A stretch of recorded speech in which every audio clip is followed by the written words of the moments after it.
Hey everyone, thanks for joining. Of course, back with Jeff. Jeff, first things first, how are you? Been a while. I'm doing great, Jason. How you doing, buddy? Happy 2023. I don't know if we'd spoken after 2022 Christmas or whether it was just prior to, but it was in around that area. How you keeping? I'm doing great. Yeah, good. Yeah, since we chatted, snow's melted, knocking on the wood you can find in Toronto, but hopefully it's only warmer from here. But yeah, been good. Markets have at least surprised me how well they've done so far this year. But we'll see what the rest of the year has in store. I know since we last chatted, a lot of banking stuff. Maybe that's a great topic we want to dive into first thing. Hey, where to start now? You've got a ton of banks that have blown up, but of course the kickoff, Silicon Valley Bank. Do you want to kind of walk through? Obviously, kind of everyone watching probably knows kind of what happened at least, or followed it and saw. Do you want to kind of give your 2 cents? Sure. I think in a situation like that, there's always, where there's smoke, there's fire. And with Silicon Valley Bank, there's a lot more to this story that we'll be finding out as the investigations take place. There was, for instance, just a couple of weeks prior to this thing cratering, a lot of the insiders have been given these massive loans. And I mean massive. There were about 10 insiders that took out loans for 5, 10 million bucks a piece. It's like, why did that happen all of a sudden? They must have known something. Um, Things like SVB Bank giving BLM $80 million, things like that.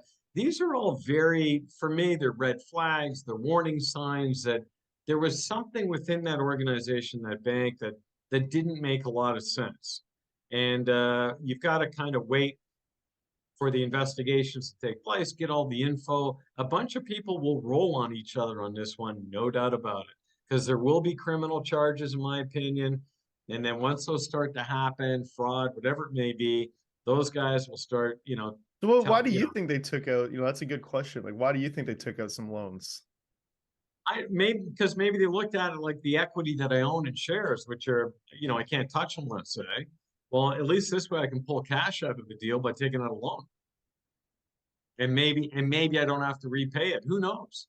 Yeah. Oh, I think the bank's gonna collapse, so I won't owe money to the bank. So that's Yeah, what I thought. could be.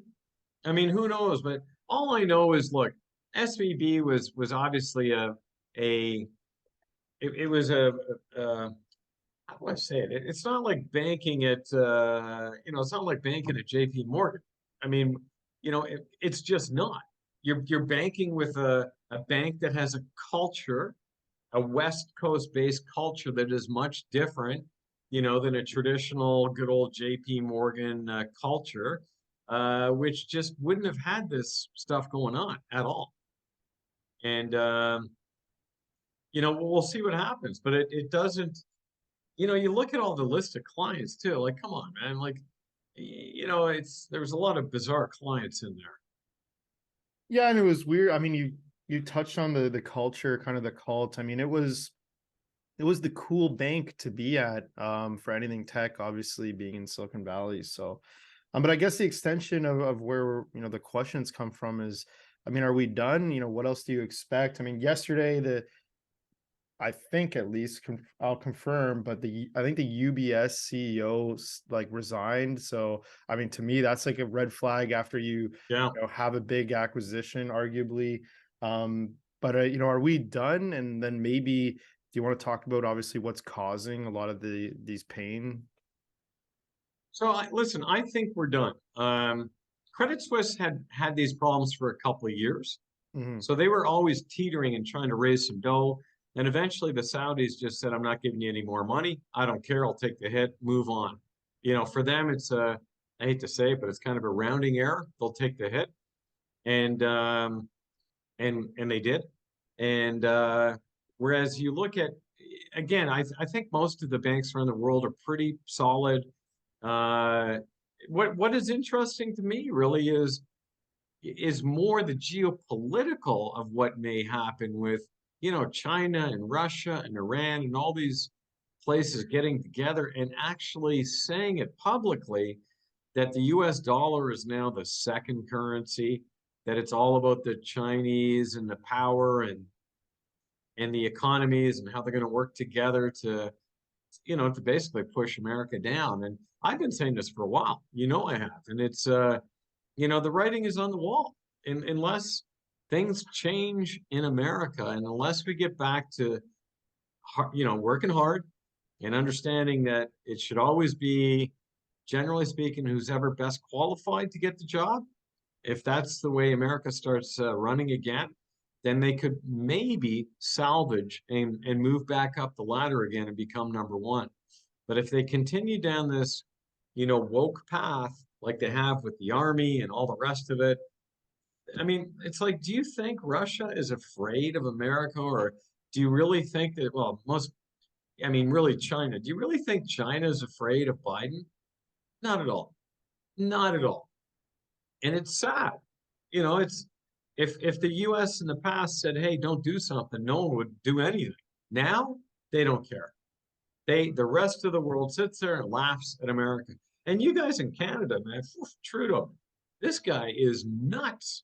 You put Trudeau and Biden together, and you've got two of the craziest guys running these countries that really are spiraling North America down to depths we've never seen. No, It's really sad. I agree. I mean, Canada had a nice little surprise for the world, I guess. They announced that over 1 million people, immigrated last year. I think it was over 3% of the population in a year. Amazing. Larger than even some some developing countries. So pretty wild to see Canada changing as well. But I guess to finish off the banking. So you think it's pretty much we're through it. We're pretty much done. At least I guess the big takeaway, the government did say they're basically guaranteeing deposits, which definitely was good for the economy from a stock market perspective. But again, right back into injecting capital into the economy. Do you want to kind of talk about that at all? Sure. I mean, it's what I've been saying now for a few years since the Biden administration took over, and that is there's no fiscal responsibility whatsoever. It is all about just print, print, print. If you need to solve an issue, solve a problem, don't worry about it. We'll print money. And that's all, the solution's ever been. SVB, let's print money. Not a big deal, guys. We'll guarantee everything. I mean, the list goes on and on and on where, the US government will just print money for any Ukraine. Hey, you guys want 500 billion? Who cares? We'll give you money. What do you need?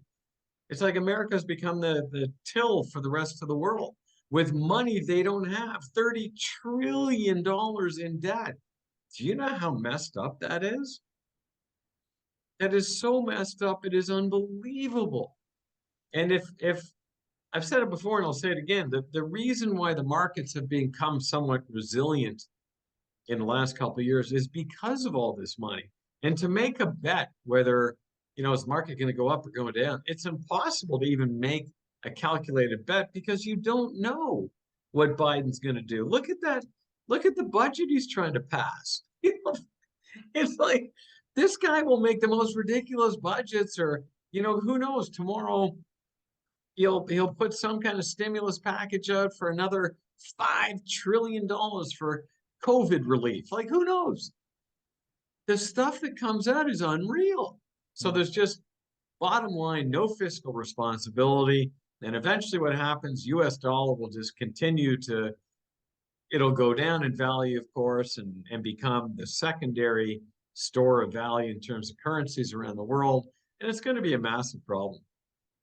Seeing it play out in front of us, sadly. But yeah, I mean, Totally. you have a good good point. I mean, everyone, the number one question is, well, should I be bearish or bullish? I mean, should I be buying here? Should I not be? And it's funny, everyone, and there was some good comments I read where everyone's of the mindset that the markets should be lower than where they are, or at least going down. But then they add the very next sentence, but I'm sitting on a ton of cash and I'm just waiting to be a buyer. So if everyone's waiting to be a buyer, I mean, does anyone get the chance to become a buyer? I guess is the question that, I have.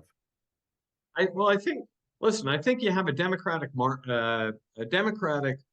administration that frankly just don't give a shit about whether or not they print money or not. So all they want to do is make sure they can continue the new world order, their words, not mine, that they want to impose upon the world. So, funnily enough, you look at that and you say, does that mean they just keep on putting money and flooding the economy? And the answer is yeah, because if they want to get reelected in 2024, I mean, Joe's got to do some magic tricks, and the magic tricks will be, let's put some more money in here, stimulate the economy. Somehow he's got to reel in inflation a bit. Obviously, that's out of control. But in terms of stimulating the economy and supposed job growth and all this stuff, go throw another 5 trillion. You'll be okay for a year or two. You can continue the story, and you can have all these pundits saying the world is just fine. Everything is fine. Just like the border is just fine. Have you ever seen such a bigger moron in your life than that prick who sits there telling us that the border is secure? And he actually believes it. That's the sad part. That guy belongs in a mental institution. He's the only one in all of America that believes what he's saying. And he Yeah. sits there and he tells people that the border is secure and everything's fine. Like it's that type of stuff that it's, I don't even know what to say. It's bizarre. That guy should have been fired a long time ago. He hasn't been, he won't be. Mayorkas, I keep on, yeah, that's his name. And man, this guy is one sick individual. And now with all, speaking of these types of people, look at Fauci, and look, there seems to be a lot of news coming out on the vaccines and the booster shots. And I always said, I said, look, I got my initial 2 shots because I was traveling, so I had to get them. Yep. Was I afraid of them? No, got them, no big deal. But when it came to the booster shots, I'm like, whoa, then hang on a second. You persuaded me to get the vaccinations, and now 2 months later, you're sending me a message that, oh, maybe that wasn't strong enough. We got to give you a booster. It's like, I don't get it. Didn't you do your science? Like, I just got a yellow fever shot so I can go up to Kenya shortly. That shot is good for life. I don't have to go back and get a booster in 2 weeks. Yeah. So, and then you got Fauci, I don't know. That guy never trusted from day one. He's got a new book coming out. They're all bidding on his new book, 5 million, 10 million, Random House Penguin, Oh, whatever it it's is. crazy to think. I mean, look at our good friend Elon and how much stuff. I mean, he obviously feels the fire a little bit, but the stuff Sure. they've put out, the things he obviously he tries to hide exactly his feeling, but I don't think he hides it too well. But I mean, it's wild to think how much money that guy was given from Pfizer and these other groups. And yeah, I mean, just all this stuff coming out about the vaccine. Yeah, I share your mindset of a lot of people only got it so they could travel, or at some points you could only get it if you wanted to go to a restaurant. So obviously yeah, pretty crazy to think some of the rules that were there during COVID. My favorite is the one where you have to take your mask off when you sit down, but if you stand up you have to put your mask on because COVID only exists when you're 4.5 feet above the ground or higher. So that was my personal favorite. But Yeah. And it's funny. So I went to London. I just got back from London a week and a half ago. So I was there for 3 weeks. And, had a lot of meetings and stuff. I got to tell you, a lot of people in London are still wearing their masks. And I'm like, okay, I get it. I mean, quite frankly, I don't get it. But, if you want to wear a mask, then, good for you. But there are a lot of people wearing their masks there. And, I found it odd. I mean, we've all seen the science on, what do the masks do? And the answer is not much, if anything at all. And that science has been out there. It's been proven. yeah. So, but anyway, short note on London. So London is typical London. I arrived from beautiful Cape Town where the weather was, 30 Celsius, get to London, beautiful snow and rain. And then the next day I've got meetings and there's a train strike and then the Uber strike. I mean, it just never ends. And I'm like, oh my God, you can't even get around the city. But the beautiful things of London, being able to, see all that beautiful architecture and history is always amazing. There is still no doubt that it is, one of the strongest financial centers in the world. Like I always like to say, shit's happening at 5 in the morning. You could go to a Starbucks there, sit down, people are doing stuff. They're raising money, they're, deal making. The hustle and bustle of London is still alive and well. I also noticed that many of the stores, I usually stay in South Kensington, same area. Many of the stores survived very well through COVID. In other words, there aren't a lot of new businesses or closures. So many of, I mean, listen, Kensington's a pretty wealthy area, but still, there are lots of the original stores that have been there. They're still there. And so I was happy to see that. It was good to be there. Got a lot of productive stuff done. So I was happy about that.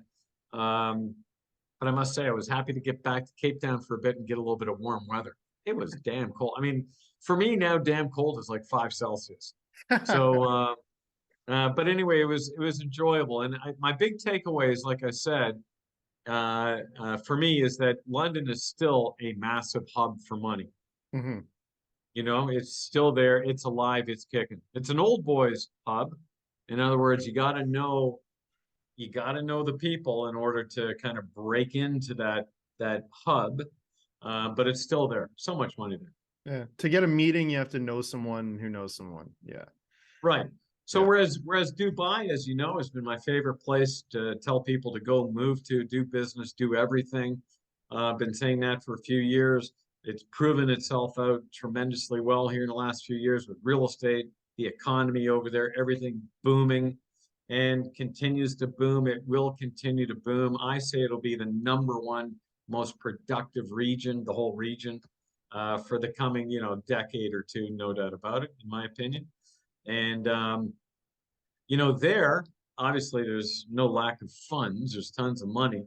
Kind of similar. You do have to know people, to get things done. You just can't you can't go into Abu Dhabi as an example and say, hey, I want to do some business. You got to know the people and they have their own culture and their way of doing things. Dubai is a little bit easier because you have a ton of expats there. Yeah. Much like doing business in Bangkok, where we have our offices. So Bangkok, you've got to know the people from Bangkok in order to get some things done, business. Whereas if you go to Phuket, there again, expat community is large. So you're dealing with people from all around the world, much easier to break into.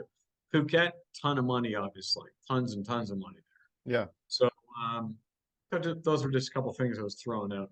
But anyway, London, Well, it's weird. good. I mean, it's a good chat. I mean, I know a lot of people that watch these are, entrepreneurial mindset, want to eventually start something or start something, always asking about, hey, the raising money, but even just some people just curious on how it happens. I mean, there's been a general overview of obviously a massive change in the past year and a half is the lack of venture funding, really kind of across the globe, but especially in the Western world. I know there's still some select, things in Europe and Dubai. But generally speaking, what was being funded obviously a year and a half ago, very different now. And, a lot of people asking, when do you think you'll see, that come back? I mean, you definitely can't fund an idea right now, without the perfect team or obviously some serious backing. Do you have any comments on that? 100%. It goes back to my original comment when you and I had one of these calls just prior to the new administration taking over. I said if that administration comes in, you can kiss investment goodbye. No smart money is being put to work under this administration. You have no idea what could happen to your money, your investment, or anything the next day. Look, they're even as of today, I believe they're starting to play around with the new US minted crypto. Did you know that? Yeah. Yeah. So I mean, it's like, holy shit! All of a sudden, the government. So that's based on no cash anymore. You don't get cash. You're allowed to play only with our minted crypto from the U.S. Gov. So that way they can track absolutely everything you do. So we live Well, like I yeah, I keep mean, on saying, the economics makes sense, right? Like just to quickly touch on it, I mean, like the US government, suggests that they lose like 30 to 40% of, their tax dollars from, cashless transactions and all or sure, cash transactions, all those sorts of other stuff. You've got a crypto, on blockchain, you'd argue that accounting becomes 100 times easier. You know exactly, you can attach people's, social insurance numbers to their different wallets. So you know exactly how much money went in there, how much money went out. And all of a sudden there's all these different things, construction, the tipping industry, all these, exactly how much someone made, and how much they spent. I mean, obviously terrifying from a privacy standpoint in a lot of ways, but economically, makes a ton of sense. You're 100% correct. So the economic argument is very good. From the standpoint of, your rights and freedoms, in my mind, makes no sense at all. I Yeah. mean, we're now barking down a very, very bizarre tree. And that's not somewhere where I want to be. I don't want to be in a world where every single move I make transactional wise for money can be looked at, or is not can be, it would be looked at, by the US government. So look at that. Jeff just went to, he just went and had coffee at Starbucks. Oh, that's interesting. It's 9:15. I wonder who he's meeting with. Let's turn on the CCT camera. Oh, look at that. He's having a coffee with Jason.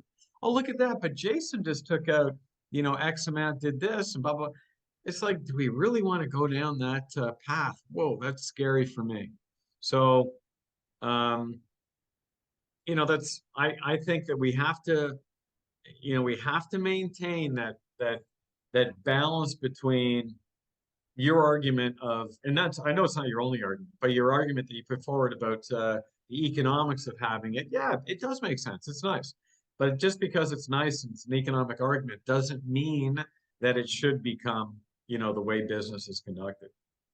Yeah, I mean, and look, there's all these added questions of, hey, we've seen enough people lose Bitcoin, lose other stuff. There's still some growth to get to, some version of a digital currency that, obviously is safe and people can understand. I mean, imagine the hacking type world, and how exciting excited they're gonna be when stuff happens. But I think in the next 5-10 years, you will start to have a digital government currency, if not even potentially sooner.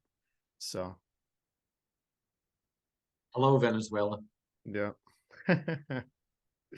So we'll see. And then that raises the question But to answer, to answer your question, sorry, Jason, you had asked, yeah, is money going to come in and venture deals and stuff like that? My answer, flat out, really simple. The answer is no. yeah, Unless we see a change in the government in 2024, and the Republicans come in and get rid of all these insane, bizarre laws that have been put in place, and we've got to unwind all of these things, get back to capitalism. Again, I'll say it again. Life should be about being rewarded for great work. Life is not about being pulled down so that you're equal with everybody else. We need overachievers. That's why we have great people like Elon Musk, love him or hate him, that were overachievers that developed ideas that worked their tail off to make stuff happen. The government of today, they don't care about that. It yeah, doesn't matter. What they care about is color of your skin, sexual orientation. If like they're even putting this, as you know, into the airlines. Like, does that? Oh my God! It's like your pilot now has to tick a certain box. It's like, whoa! I want a pilot who's qualified, and I don't care what box you tick. Just give me the pilot that's qualified. yeah. And look at the U.S. Army, same thing. And look Crazy how, how much that's changed. I'll tell you one thing that really drives me nuts, buddy, is the amount of lying that's being done every day, by a lot of by both parties. But the Democrats yesterday were up on the Hill.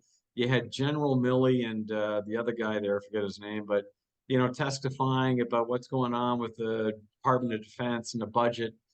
And one of the Congress guys asked, so why is it that you're funding I forget what it's called. Those shows were drag shows.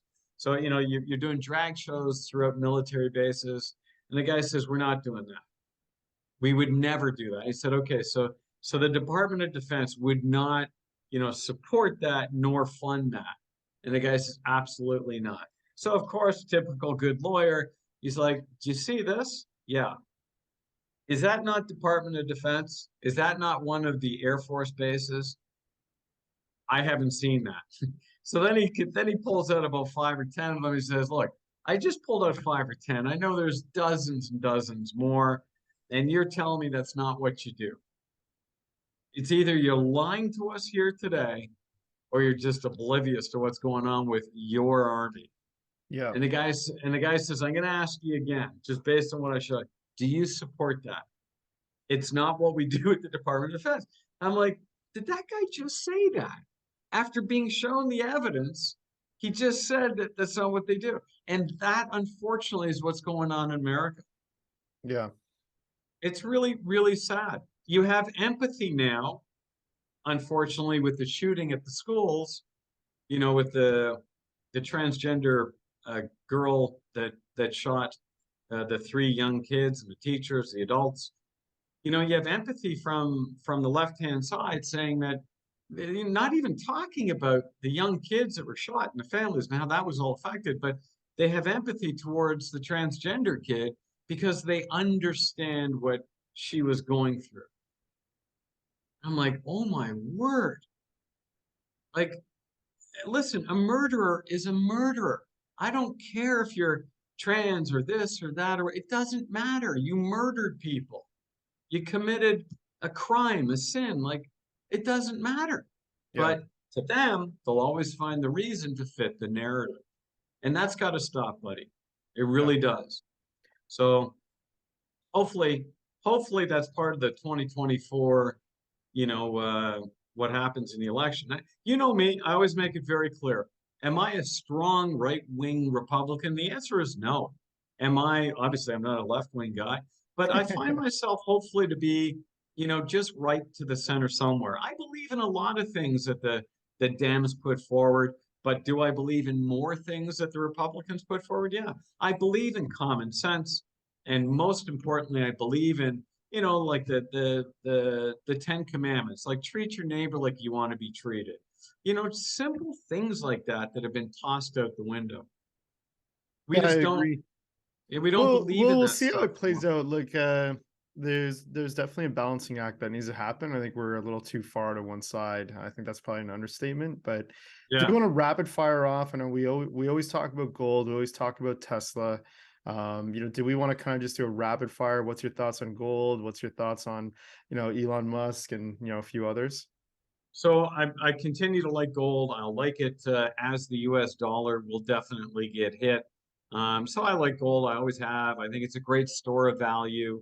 And I think that as a safety, it's good to have that hanging around. Imagine if you'd had some of these banks in your portfolio that you were told by your portfolio manager, everything's okay. We've got 5 great banks in your portfolio, and all of a sudden you're down 90% on your dough. Hmm. So gold, you would have been, generally, where's gold? 1918 something, where so I mean it's moved up a little bit, it moved down. It's Almost it's a 2K. little bit. Is it too? Oh, okay, cool. So Yeah. it's moved up a little bit. And gold is just hanging in there, which is great. One thing I can tell you is I can sleep well at nighttime, thinking that either I own gold or somebody's got gold. I think you can have a good, comfortable sleep. So gold to me is good. Yeah, I definitely agree, especially as you're seeing the money get injected into the economy. I guess cool. Then Tesla is next on our list, and our good friend Elon. Obviously Tesla, since we last chatted, has pretty much doubled. I mean, when we were chatting before, it was like close to $100. So just kind of giving you the perspective, and here I'll tell you what it is right now. Um, So yeah, I so mean, yeah, at on our last 196. So right. So on our last call, I also highlighted it in Internet Bull Report as one of the stocks you need to own. So on our last call, I said, look, this thing's going to go back to 400, 500s, no doubt about it. Will it happen tomorrow? It doesn't matter. Will it happen next week, next month, whatever? I'm betting on Elon, and I think Elon's a bright guy. Everyone likes to pick on the winner, right? Elon's been picked on so hard. The guy's down 20 billion supposedly on paper on his Twitter investment. So be it. It is what it is. I don't think, quite frankly, he gives that much of a hoot. I think he's a funny guy that way. yeah. Money to him isn't what drives him. Technology, making the world a better place is what drives that guy every day. It just so happens he has a lot of money. It just so happens he lost a lot of money.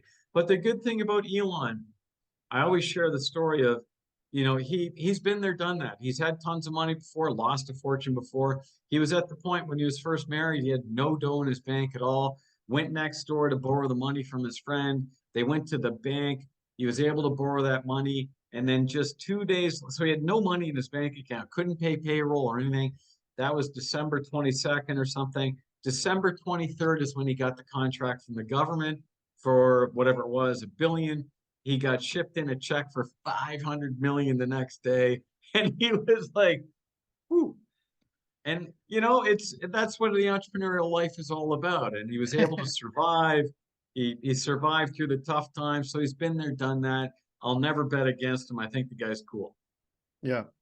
No, I definitely agree. And I mean, hey, I'm pretty sure even if he has to do a little bit of a down round, if we're gonna call it that, I don't think he Yeah, actually cares in the grand scheme of things.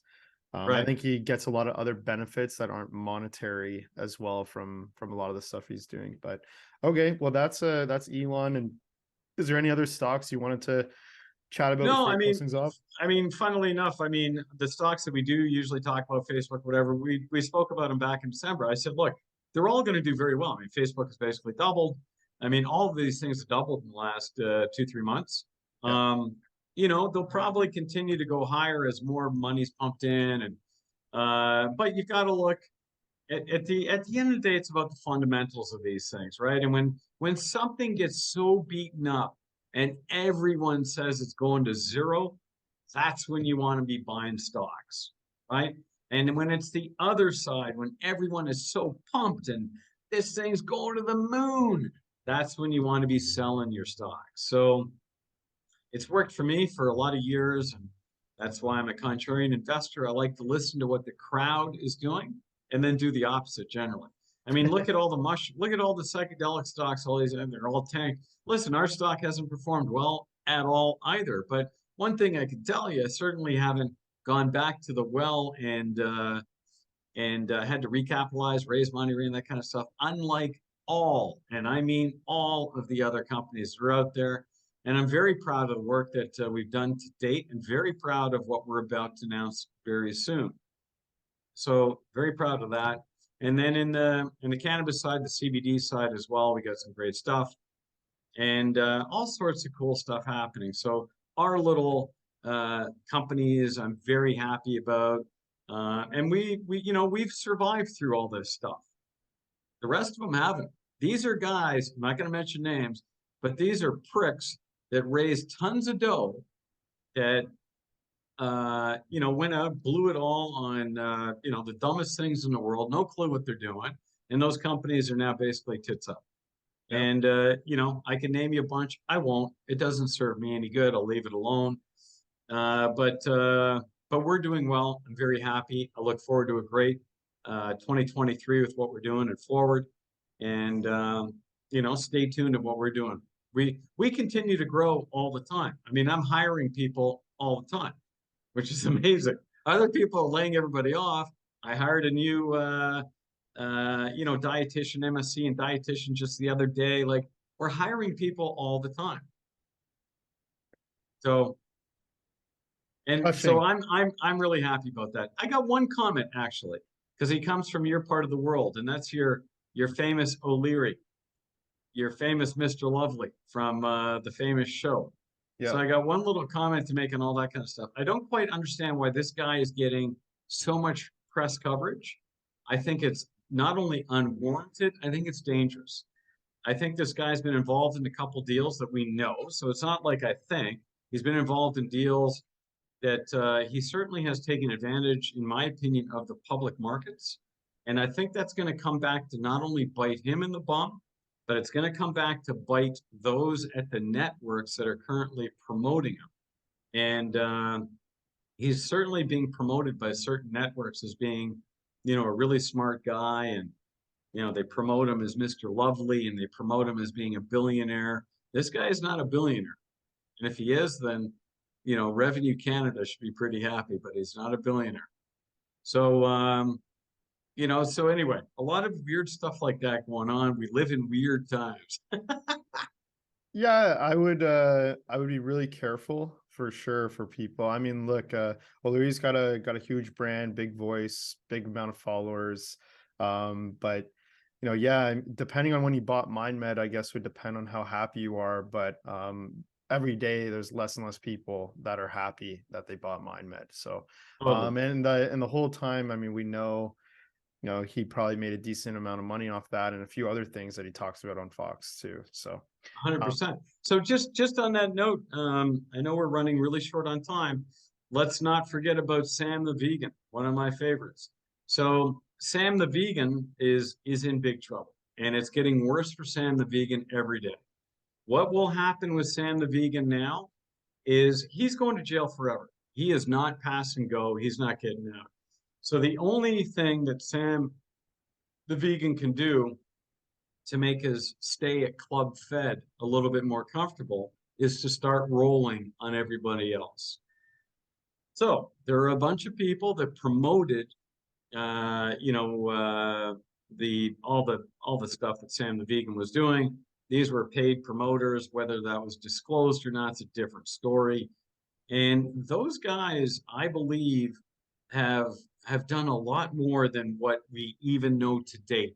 And I think when Sam rolls, when Sam says, "Look, I'll give you a bunch of names here if you give me a more comfortable, bed, and maybe I get a My Pillow and some things like that." If he gets a My Pillow and he rolls and discloses a few names, it's going to happen. yeah, I mean, interesting, to use Brady and a lot of the other people, Leary, that were talked about. I know and we both know the rules from a promoting security standpoint.